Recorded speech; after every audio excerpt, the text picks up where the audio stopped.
ஒரு நாள் ரோஜா, லட்டு, பட்டு ஆகிய 3 பறவைகள் பேசிட்டு இருந்துச்சு. அப்ப ரோஜா சொல்லுச்சு, நண்பர்களே, உங்களுக்கு ஒரு விஷயம் தெரியுமா? நம்ம ஊர்ல புதுசா ஒரு ஜவுளி கடை திறந்துருக்காங்க. வாங்க நம்ம எல்லாரும் போய் பார்க்கலாம்னு சொல்லுச்சு.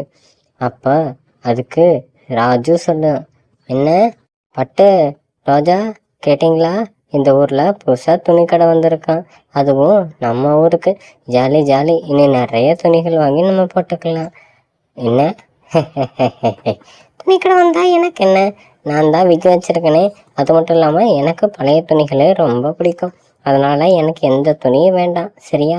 இனிமேல் இதை பற்றி என்கிட்ட பேசாதீங்க. அப்புறம் எங்கள் அம்மா கிட்ட போய் நான் காசு கேட்பேன். அது எங்கள் அம்மா என்ன திட்டும். இவன் ஒருத்தன் கஞ்ச பிசினாரி. எப்போ பாரு காசு இல்லை காசு இல்லைன்னே சொல்லுவான். நான் வேணா உனக்கு 10 ரூபாய் தரேன். அப்புறம் லட்டு உனக்கு ஒரு 10 ரூபாய் தருவான். மொத்தம் 20 ரூபாய் ஆச்சு. உனக்கு ஒரு துணி வாங்கிக்கலாம், வா. சரியா? நாம் இப்போ போகலாம். ஆமாம் பட்டு, இவன் சொன்னதும் உண்மைதான். நாம் அவனுக்கு ஒரு ட்ரெஸ் எடுத்து கொடுக்கலாம். நாம் ரொம்ப வருஷமாக நண்பர்களாக இருக்கோம். ஆனால் அவனுக்கு ஒரு துணி கூட எடுத்ததில்லை. சரி வா, புது கடைக்கு போகலாம். நாமெல்லாம் துணி எடுத்துட்டு ஜாலியாக இந்த வர்ற தீபாவளியை கொண்டாடலாம். பட்டாசு எல்லாம் கிடைக்கும். என்ன பட்டாசா? எனக்கு ரொம்ப ரொம்ப பிடிக்கும் பட்டாசு. பட்டாசு பட்டாசு லட்சுமி வெடி, பட்டாசு, சுருள் கேப்பு, துப்பாக்கி, அணுகுண்டு, லட்சுமி வெடி. ஐயோ, எத்தனை வெடிகள்! நான் பட்டாசு நாடுனே வந்துடுவியே. நானும் ரொம்ப நாளாக உன்னை கூப்பிட்றேன், ஆனால் நீ எதுக்குமே வரமாட்டேங்கிற. இந்த வருஷம் நம்ம கண்டிப்பாக தீபாவளியை பிரம்மாண்டமாக கொண்டாடுறோம், சரியா? அதுவும் அந்த துணி கடையில் புது துணி எடுத்துட்டு ஜாலியாக இருக்கும். ஓகே, வாங்க எல்லாம் பறந்து போகலாம்.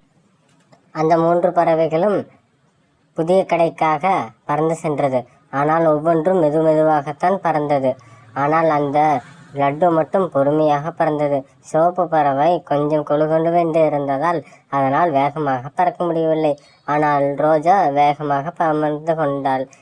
எல்லாருக்கும் பார்த்தீங்களா, நான் எல்லாரையும் முன்னாடி வந்து கண்டேன்னு சந்தோஷப்பட்டது. மறுநாள் லட்டு சொல்லிச்சு, இங்க பாரு, புது கடை நிறைய இருக்குது. நிறைய துணிகள், தொப்பிகள், கண்ணாடிகள், வாட்சுகள். ஐயோ, எனக்கு ரொம்ப ரொம்ப சந்தோஷமா இருக்கு. அதுக்கு ரோஜா சொல்லிச்சு, அடா, இன்னைக்கு தான் துணி கடைக்கு வர்ற போல இருக்கு. இங்க நிறைய வகையான உணவுகளும் கிடைக்கும். இது சூப்பர் மார்க்கெட். என்னது சூப்பர் மார்க்கெட்டா? அப்படின்னா என்ன? இங்க என்னென்ன இருக்கும்? ஒரு தாட்டி எனக்கு சுத்தி காமிப்பியா? சுற்றி காமிக்கிறது மட்டும் இல்லாமல் எனக்கு ஏதாவது வாங்கி கொடுப்பியா? Chicken biryani, mutton biryani. சொல்லு சொல்லு சொல்லு. சிக்கன் பிரியாணி, மட்டன் பிரியாணியா? சரி, உனக்கு பிடிச்சதை வாங்கிக்கலாம். சரி வா போகலாம். முக்கியமாக இந்த கடையில் நாம் கொஞ்சம் டீசெண்டாக நடந்துக்கணும். இங்கே பெரிய பெரிய பணக்காரங்கள்லாம் வருவாங்க.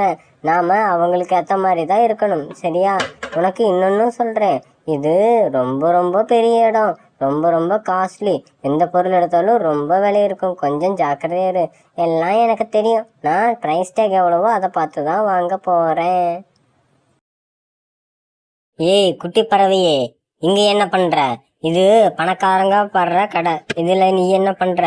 அதுவும் இல்லாமல் உன்னையும் ட்ரெஸ்ஸையும் பார்த்தாலே தெரியுது நீ ஒரு ஏழை பறவைன்னு சொல்லி. இங்கெல்லாம் நீ வரக்கூடாது. கிளம்பு கிளம்பு கிளம்பு, சரியா? கிளம்பு சீக்கிரம். ஐயா, நான் ஏழை பறவை தான், நான் இல்லைன்னு சொல்லலை. ஆனால் இன்னைக்கு என்னுடைய நண்பர்கள் லட்டுவும் ரோஜாவும் எனக்காக துணி வாங்கி தரேன்னு சொன்னாங்க. ஆளுக்கு 10 ரூபா வச்சுருக்காங்க. அதனால தான் நான் அவங்க கூட வந்தேன். 10 ரூபாயை வச்சுக்கிட்டு இவ்வளோ பெரிய கடைக்கு வந்தியா? இங்கே ஒவ்வொரு துணியும் குறைஞ்சபட்சம் 500 ரூபாய் இருக்கும். 10 ரூபாய்க்கு கர்ச்சீஃப் கூட இங்கே கிடையாது. கிளம்பு. கர்ச்சீஃப் வாங்க வரலைங்க ஐயா, எனக்கு துணி வாங்க வந்தோம், சரிங்களா? நீங்கள் என்ன இவ்வளோ திட்டாதீங்க.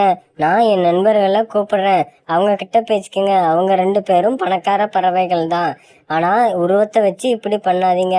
உருவத்தை வச்சு நான் பண்ணலை. உன்னால் இந்த கடையில் வாங்க முடியும்னா வாங்கு, இல்லை ஏசி காற்றை வாங்கிட்டு போகிற மாதிரி இருந்துச்சுன்னா கிளம்பிடு, சரியா? எனக்கு ஏசி ஆகுது மிச்சம். சரி, கிளம்பு கிளம்பு கிளம்பு. உன் நண்பர்கள் எங்க? அவங்களையும் கூட்டிகிட்டு கிளம்பு. அவ்வளோதான். ஐயா, நான் தான் இந்த சிண்டுவோட ஃப்ரெண்டு. நீங்கள் இப்படி எங்களை மட்டம் தட்டக்கூடாது.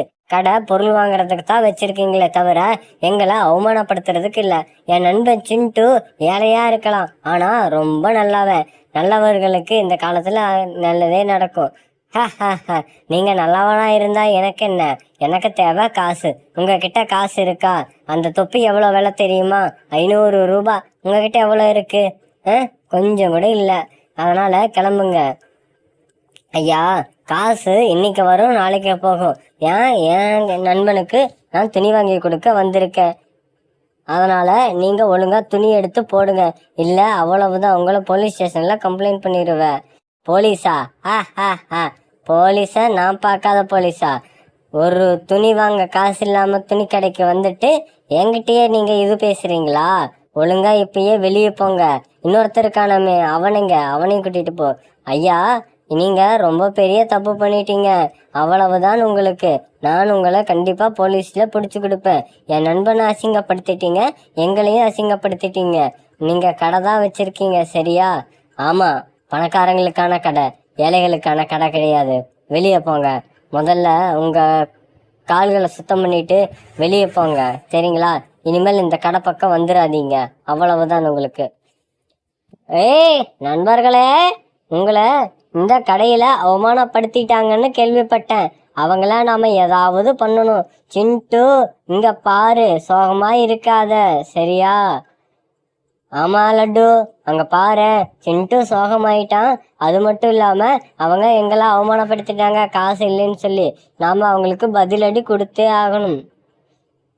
ஆமா நண்பா, என்ன ரொம்ப ஏழைன்னு நினைச்சிட்டாங்க. நிஜமாலுமே நான் ஏழைதான். ஆனா ரொம்ப நல்ல பையன். எனக்கு மட்டும் காசு இருந்துச்சு இந்த கடையே வாங்கிடுவேன் தெரியுமா? ஆனா என்ன, எங்க அம்மா வேலைக்கு போய் கஷ்டப்படுறாங்க. டேய் லட்டு, நீ கவலைப்படாதடா. உனக்கு நான் சம்பாரிச்சு தர்றேன், சரியா? நிறைய காசு சேர்த்துட்டு இந்த கடையில வந்து லக்கி பாஸ்கர் படத்துல வர்ற மாதிரி கார்ல வந்து இறங்கி சீன் காட்டுறோம், சரியா? நீ அழுவாத, மூஞ்சி சோகமா வைக்காத. ஆமா சிண்டு, இவன் நீ சொல்றது கரெக்டு தான். இந்த கடையில நாம திரும்பி வந்து கெத்தா இருக்கணும், சரியா? கெத்துனா சாதாரண கெத்து இல்ல, முரட்டு கெத்தா இருக்கணும். அவங்க நம்மளை பார்த்து சலாம் போடணும். சலாம் மட்டும் இல்ல, வணக்கம் வைக்கணும். சரி நண்பர்களே, எனக்கு ஒரு நம்பிக்கை பிறந்துருச்சு. உங்க கூட இருந்தா கண்டிப்பா என்னால சாதிக்க முடியும். பணம் தானே ஈஸியா சம்பாதிச்சலாம். ஆனா எப்படி பணம் சம்பாதிக்கிறது? நம்ம கிட்டதான் முதல் எதுவும் இல்லையே. ஏதாவது ஐடியா வச்சிருக்கியா சிண்டு?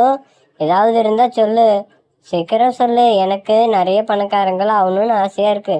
ஆமா, என்கிட்ட ஒரு ஐடியா இருக்கு.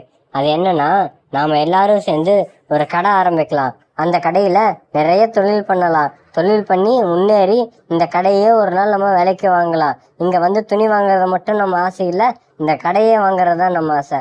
அடி, இது சவால். கிளம்புங்க நண்பர்களே, நாம போலாம். புது துணி இல்லை, புது கடை வாங்க